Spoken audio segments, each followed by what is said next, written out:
Basic ম্যাথে আপনাদের সকলকে স্বাগতম।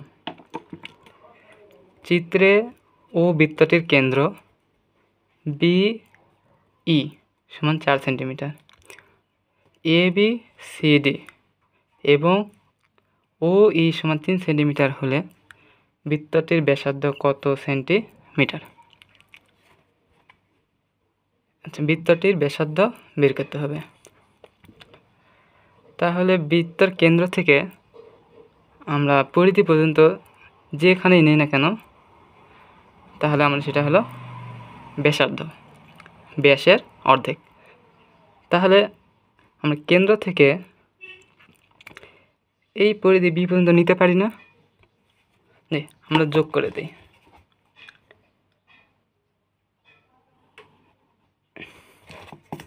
আচ্ছা, চিত্রে BE যদি 4 সেন্টিমিটার হয়, BE 4, আর ABCD সমান হয় OE সমান 3, তাহলে বৃত্তটির ব্যাসার্ধ কত? OB কি বৃত্ত ব্যাসার্ধ বলতে পারি না? ব্যাসার্ধ। ও থেকে আমি যদি এখানে C নেই তাও ব্যাসার্ধ বের হবে, ও থেকে যদি আমি D নেই তাও ব্যাসার্ধ বের হবে, ও থেকে যদি আমি A নেই তাও ব্যাসার্ধ বের হবে। মানে কেন্দ্র থেকে বৃত্তের একটা স্পর্শ করলে ব্যাসার্ধ আমরা জানি। আচ্ছা, এটা একটা দেখেন সমকোণী ত্রিভুজের মতন, সমকোণী ত্রিভুজ। এখানে সমকোণী ত্রিভুজে এইটা যদি আমাদের সমকোণ হয়, তাহলে আমাদের এটা ভূমি, এটা লম্ব, এটা আমাদের অতিভুজ।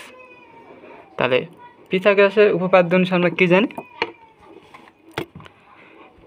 পিথাগোরাসের উপপাদ্য,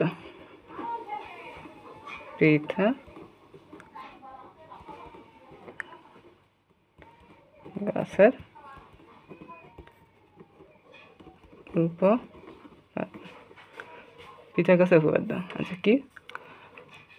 অতিভুজ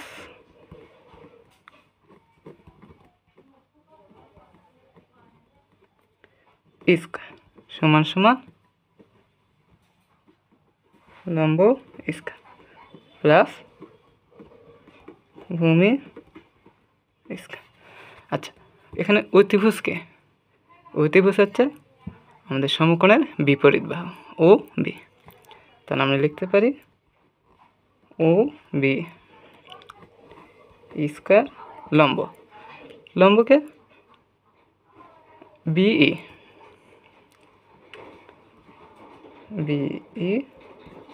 স্কয়ার প্লাস ভূমি স্কয়ার OE স্কয়ার। আচ্ছা, তাহলে আমরা মান বসাই।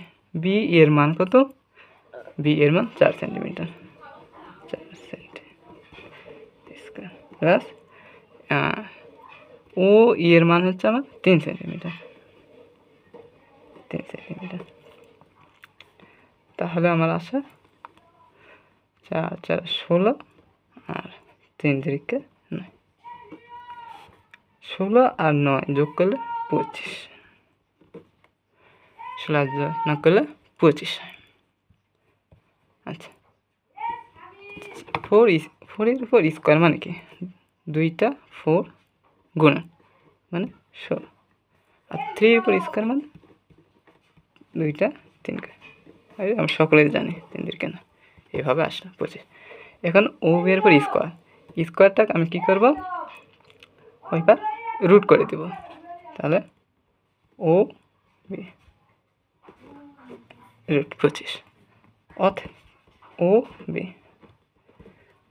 25 যদি রুট করা হয় তাহলে 5। তাহলে বৃত্তের ব্যাসার্ধটি আমাদের কত হলো? 5 সেন্টিমিটার। আসলে এটাই উত্তর। আমাদের পেজটিকে আপনারা ফলো দিয়ে রাখবেন এবং পরবর্তী ভিডিওগুলো আপনাদের পর্যায়ক্রমে আসবে। শেষ পর্যন্ত ভিডিওটি দেখার জন্য ধন্যবাদ। আসসালামু আলাইকুম।